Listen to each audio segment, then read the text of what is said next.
Hi friends, welcome back to my channel. ఈరోజు మీకు ఈ సీరియల్లో ఏం జరిగిందో తెలుసుకోవాలి అనుకుంటున్నారా? అయితే వెంటనే మనం సీరియల్లోకి వెళ్ళిపోదాం. ఇక తిరుపతి చేతికున్న చెంబు పోవడంతో ఇంట్లో రామరాజు అయితే అందరినీ తలా వైపు వెళ్ళి వెతకమని చెప్తాడు. ఇక అందరూ కూడా తలా వైపు వెళ్ళి వెతికి వచ్చిన తర్వాత చెంబు కనిపించలేదని రామరాజుతో చెప్పడంతో ఇక వల్లి అయితే ఏడుస్తూ, మావయ్య గారండి, ఇక వదిలేండి, ఆ నగలతో నాకు ఇంతే ప్రాప్తం అనుకుంటా, అందుకే ఆ నగలు పోయాయి, ఏం చేస్తాం అని చెప్పి ఇక వల్లి ఏడుస్తుంటే వెనక ఉన్న ఆనందరావు అయితే, అమ్ముడు నువ్వట్ట ఏడోకమ్ముడు, నువ్వు ఏడుతుంటే నేను చూడలేకపోతున్నాను, పోతే పోనీలే అని చెప్పి ఇక ఆనందరావు మాట్లాడుతూ ఉంటే ఒక్కసారిగా రామరాజు, ఏయ్ ఆపండి, ఏంటి గోల, అసలు లక్షలు విలువ చేసి నగలు పోతే మీరిలా పోతే పోనీ అని ఎలా మాట్లాడతారు? అసలు జరిగిందంతా చూస్తుంటే నాకెందుకో అనుమానంగా ఉంది, నాకు చాలా అంటే చాలా అనుమానాలున్నాయి, అలాగే తేల్చుకోవాల్సిన విషయాలు కూడా చాలానే ఉన్నాయి అని చెప్పి రామరాజు అంటున్న మాటలకి ఒక్కసారిగా వల్లి అలాగే ఆనందరావు ఇద్దరు కూడా షాక్ అయిపోతారు. ఇక ధీరజ్ అయితే, నాన్న, అందరం కలిసి ఎంతలా ప్రయత్నించి తీద్దామనుకున్నా ఆ చెంబు అస్సలు రాలేదు, కానీ ఉన్న పలంగా చెంబుని బాబాయ్ చేతి నుంచి ఎలా బయటికి తీశారు? ఖచ్చితంగా ఆ చెంబు ఎవరో కట్ చేసి బయటికి తీశారు అని చెప్పి ఇంకా ధీరజ్ చెప్పిన మాటలకి రామరాజు కూడా, అవును, ఈ విషయంలో నాకు చాలా అంటే చాలా అనుమానాలున్నాయి, అయినా ఆ చెంబులో నగలున్న సంగతి ఒక మన కుటుంబానికి అలాగే బావగారి కుటుంబానికి తప్పించి మరొకరికి తెలియదు, మరి ఆ చెంబుతో పాటు ఉన్న నగల్ని ఎవరెత్తికెళ్ళుంటారు? అసలు తిరుపతి చేతికున్న చెంబుని ఎవరు కట్ చేసుంటారు? లెక్కలన్నీ తేలాలి అని చెప్పి రామరాజు అయితే ఇప్పుడే వెళ్ళి పోలీస్ కంప్లైంట్ ఇస్తాను అని చెప్పడంతో ఒక్కసారిగా వల్లి షాక్ అయిపోతుంది.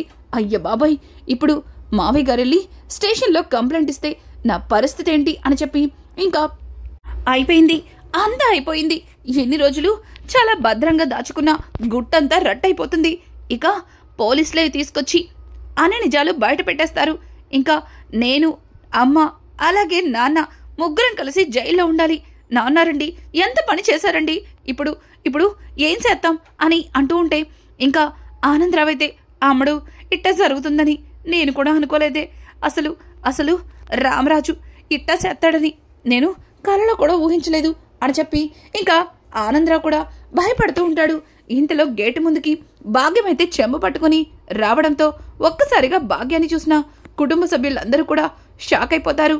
ఇక వెంటనే వల్లి, మాయగారండి, అదిగోండి చెంబు అమ్మ దగ్గరుంది అని అనుకుంటూ ఇక వల్లి అయితే చెంబుని తీసుకుని రామరాజు దగ్గరికి వెళ్తుంది. ఒక్కసారిగా రామరాజు ఆ చెంబు చూసి, చెంబు మీ దగ్గరికి ఎలా వచ్చింది అని అడగడంతో, అయ్యో అన్నయ్య గారండి, ఈ చెంబు ఇదిగో ఈ అబ్బాయి నిద్దట్లో నడిసి సందు చివరి పడేశాడండి అని చెప్పడంతో ఒక్కసారిగా అందరూ కూడా షాక్ అయిపోతారు. ఇక తిరుపతి అయితే, బావా నేను చెప్తుంటే నువ్వే ఏం లేదు, నాకు నిద్దట్లో నడిచే అలవాటుందని, అదిగో చెంబు వీధి చివర పడిపోయిందంట అని చెప్పడంతో ఒక్కసారిగా అందరూ కూడా షాక్ అవుతారు. ఇక ధీరజ్ అయితే ఆ చెంబుని తీసుకుని అంతా చూస్తుంటే చెంబు కట్ చేసి ఉంటుంది. ఇక ధీరజ్, అదేంటి ఈ చెంబుని ఎవరో కట్ చేసినట్టున్నారు అని అంటుంటే, అవునా అబ్బాయి, చెంబు దొరికిందన్న ఆనందంలో అంతా చూసుకోలేదు, చెంబు ఎవరు కట్ చేసుంటారు అని చెప్పి ఇంకా భాగ్యమైతే తెగ నటించేస్తుంది. ఇంతలో తిరుపతి అయితే, నేను చెప్పానా, చెంబులో నుంచి నా చెయ్యి అంత తేలిగ్గా రాదు, కట్ చేస్తే గాని చెంబు బయటికి రాదని ఎవరో చెంబు కట్ చేసి నా చేతి నుంచి తీసేశారు అని చెప్పి ఇంకా తిరుపతి మాట్లాడుతూ ఉంటే ఇంతలో అక్కడే ఉన్న వల్లి అయితే నగలు లోపల నగలు లేవని భయపడుతూ, మావయ్య గారండి, ఎవరో దొంగలు మా బాబాయ్ గారి చేతికున్న చెంబు కట్ చేసి నగలు తీసుకెళ్ళిపోయారండి అని చెప్పడంతో ఇక భాగ్యం, అదేటమ్మడు అట్ట మాట్లాడతావు, ఈ చెంబులో నగలున్న సంగతి మీ కుటుంబానికి మా కుటుంబానికి తప్ప మూడో కుటుంబానికి తెలీదు, మరి చెంబులో ఉన్న నగలు ఎవరెత్తుకుపోతారు? ఇదిగో అబ్బాయి, నువ్వు చాలా అంటే సానా మంచోడు అనుకున్నాను, కానీ ఇదేం బుద్ధబ్బాయి అని చెప్పి ఇక భాగ్యమైతే తిరుపతి మీద నిందని వేయడంతో ఒక్కసారిగా తిరుపతి అలాగే కుటుంబ సభ్యులందరూ కూడా షాక్ అయిపోతారు. ఇక వేదవతి, వదిన గారు ఏం మాట్లాడుతున్నారు? వాడికి డబ్బులు కావాలన్నా మమ్మల్ని అడుగుతారు, అంతేగాని ఇలా నగల్ని దొంగతనం చేయాల్సిన అవసరం వాడికి లేదు అని చెప్పి ఇక వేదవతి మాట్లాడుతూ ఉంటే అక్కడే ఉన్న భాగ్యమైతే, వదినా, నేను మీ తమ్ముణ్ణి తప్పు పట్టట్లేదు. ఏమో ఆయనకి ఏం అవసరం వచ్చిందో ఆ అవసరం అట్టా చేపించుంటది. అందరూ పుట్టగానే దొంగలవుతారా ఏంటి? ఆ అవసరాన్ని పట్టించి దొంగగా మారతారు అని చెప్పి ఇంకా భాగ్యమైతే తిరుపతిని అందరి ముందు దొంగగా చూపిస్తుంది. ఇక తిరుపతి అయితే, బావా, నేను దొంగతనం చేయడమేంటి బావా? అసలు వీళ్ళు ఏం మాట్లాడుతున్నారు? ఇదిగో ఇడ్లీ అన్నయ్య, నువ్వే చెప్పు, నాది దొంగతనం చేసే ఫేసా? రే అల్లుళ్ళు, మీరేం మాట్లాడరేంట్రా అని అంటుంటే ఇక చందు, సాగర్ అలాగే ధీరజ్ ముగ్గురు కూడా ముందుకొచ్చి, అవును మావయ్య అట్లాంటి వాడు కాదు, మీరేదో పొరపాటు పడుతున్నారు అని చెప్పి ఇక ముగ్గురు కూడా చెప్పడంతో భాగ్యం, ఊరుకోండి అబ్బాయిలు, నేనేదో కావాలని చెప్పినట్టు అట్ట మాట్లాడతారేంటి? కావాలంటే అతని లగేజీలో సుత్తే అర్థమైపోతుంది. చూడబ్బాయి, నేను సానా మంచోడనుకున్నాను, కానీ నువ్వు ఇట్లాంటి పని చేస్తావని అస్సలు అనుకోలేదు. నీకోసం నేను మా వాళ్ళందరికీ చెప్పి పిల్లని చూడమన్నాను, నువ్వేమో ఇట్లాంటి దొంగ పనులేంటబ్బాయి అని చెప్పి ఇంకా భాగ్యమైతే తిరుపతిని చెడామడా తిడుతూ ఉంటే, తిరుపతి, చూడండి, నేను డబ్బు కోసమో ఆస్తి కోసమో ఈ ఇంట్లో ఉంటే నాకు చాలానే ఉంది. అదిగో అది నా ఇల్లే, అందులో నాకు ఆస్తిలో భాగముంది. ఆ భాగాన్ని కావాలంటే నేను వాడుకోవచ్చు, కానీ అవేవి వద్దని అక్క బావతో కలిసి ఉండాలని ఇక్కడికి వచ్చాను. అట్లాంటిది నా మీద ఇంత పెద్ద నిందనేస్తారా? బావా, నేను నీకు చిన్నప్పటి నుంచి తెలుసు, నేనేంటో నీకు బాగా తెలుసు. ఏంటి బావా, ఏం మాట్లాడవేంటి అని చెప్పి ఇంకా తిరుపతి అయితే రామరాజుని అడుగుతూ ఉంటే రామరాజు ఒక్కసారిగా తిరుపతి చెంప పగలగొడతాడు.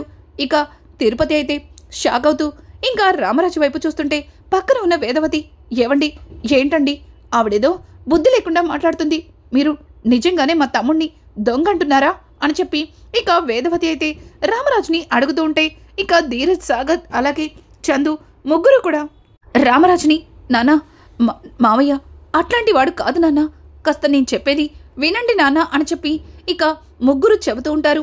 అలాగే ప్రేమ ఇంకా నర్మద కూడా, అవును మావయ్య గారు, బాబాయ్ అట్లాంటి వారు కాదు, ఏదో పొరపాటు జరిగింది అని చెప్పి ఇంకా ప్రేమ అయితే చెబుతూ ఉంటే ఇంకా రామరాజు అయితే, రే, చిన్నప్పటి నుంచి మా ఇంట్లో ఎంతో నమ్మకంగా పెరుగుతున్నావు, మరి అంత నమ్మకంగా ఉన్న నీకు దొంగతనం చేయాలని ఎలా అనిపించింది?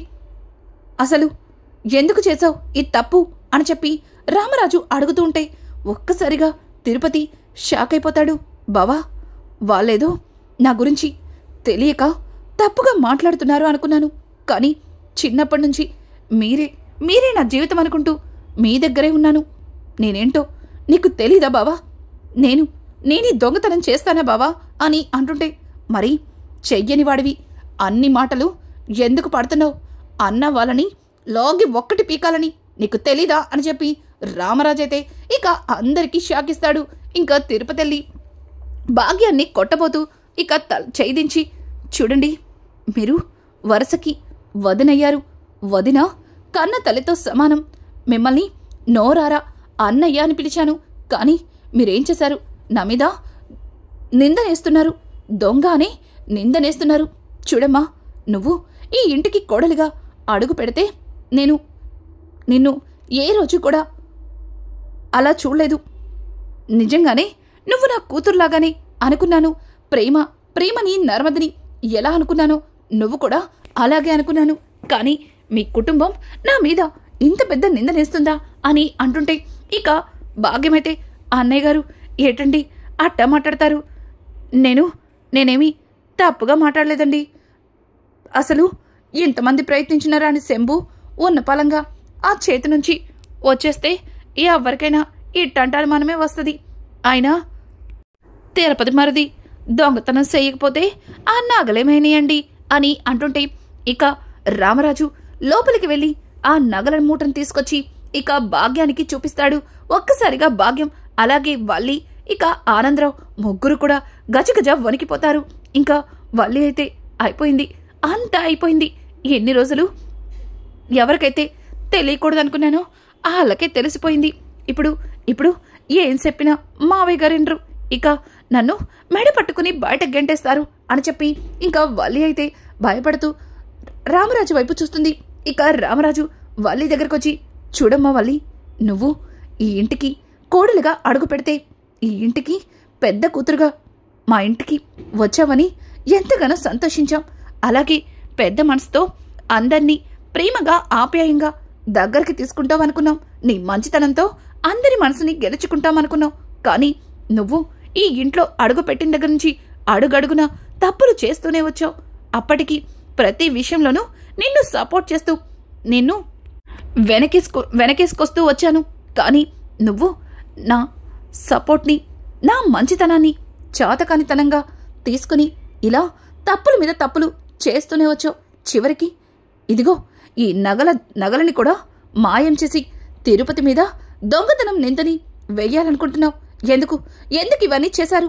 అసలు నిజంగానే మీరు పెళ్లి కోసం చెప్పినవన్నీ నిజాలా అబద్ధాలా అని రామరాజైతే ఆ కుటుంబాన్ని నిలతీయడంతో ఒక్కసారిగా వల్లి భయపడిపోతుంది.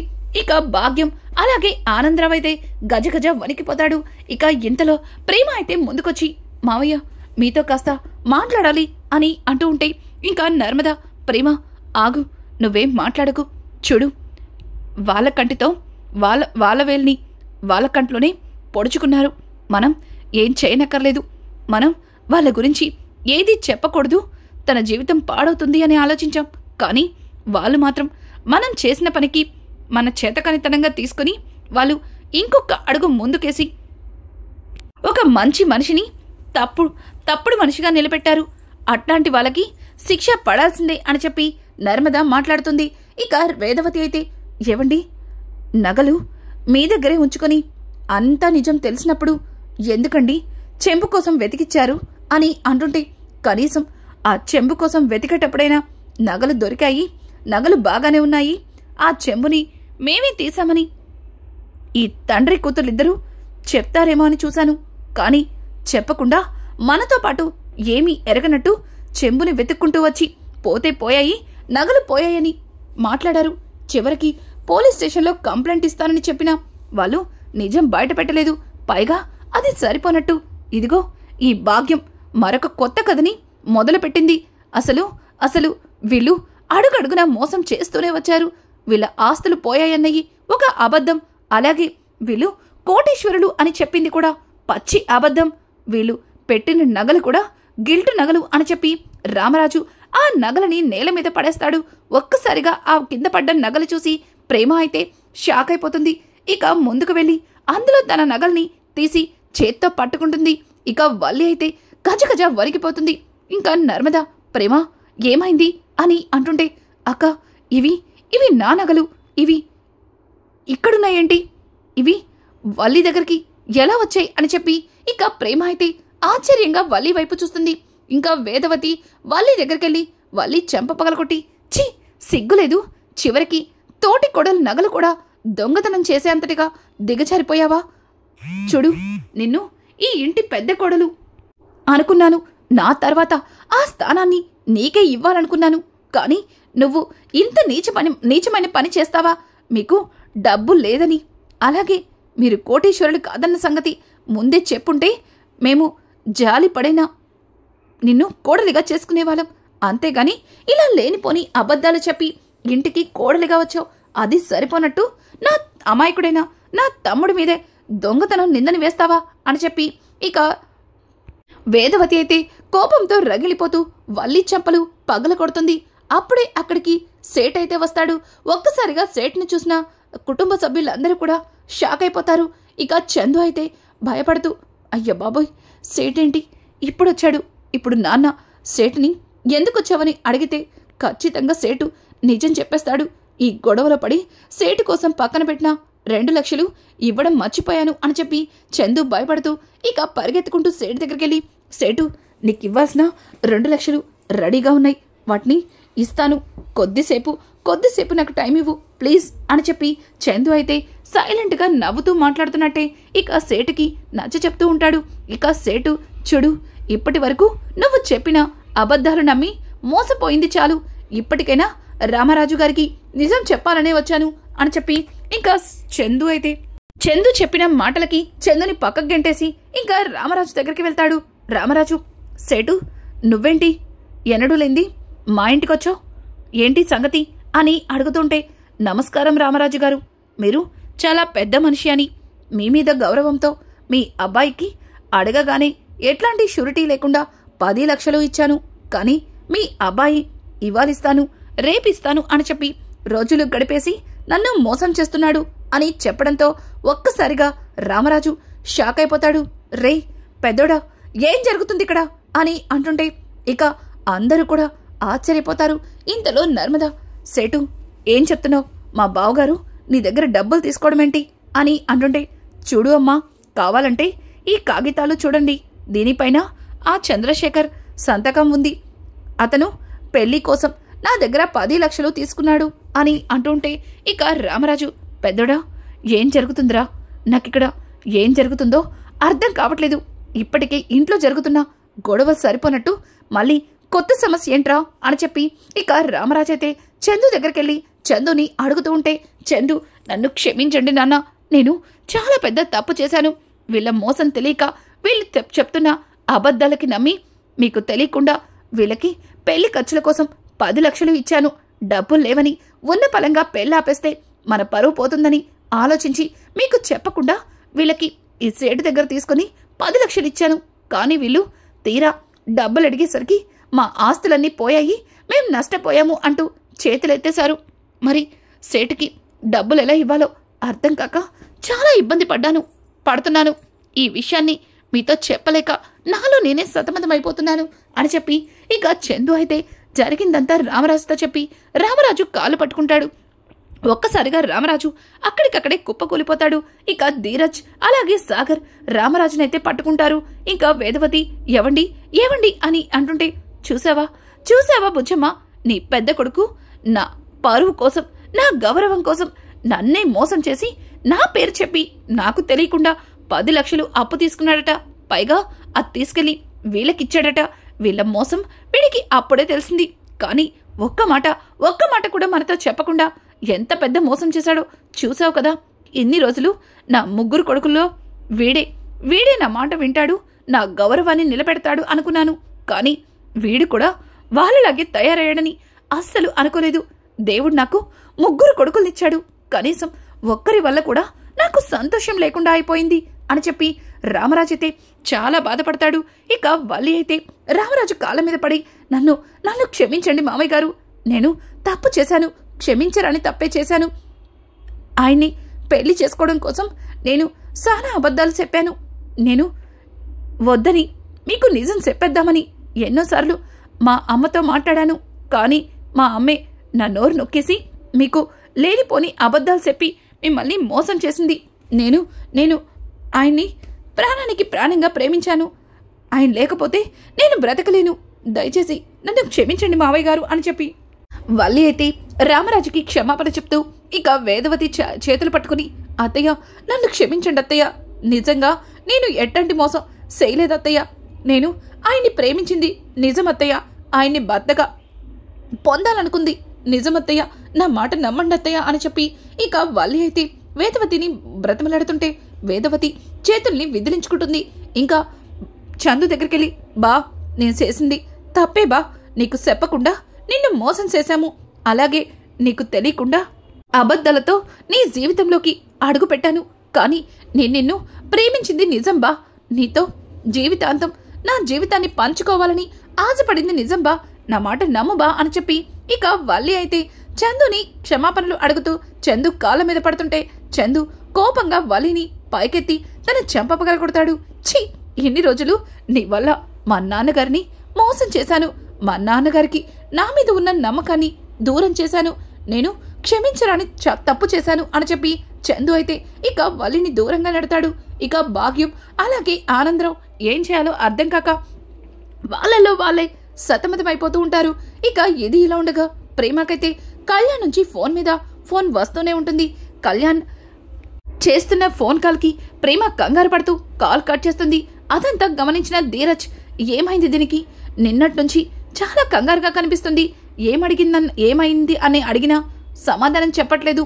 ఇక్కడ ఇంత గొడవలో కూడా తను ఎందుకని అంతలా ఇబ్బంది పడుతుంది అని చెప్పి ఇక ధీరజ్ ఆలోచించడం మొదలు పెడతాడు. రానున్న ఎపిసోడ్స్లో వాళ్ళ బండారం బయటపడింది. అలాగే చందు దాచిపెట్టిన 10 లక్షల విషయం రామరాజుకు తెలిసిపోయింది.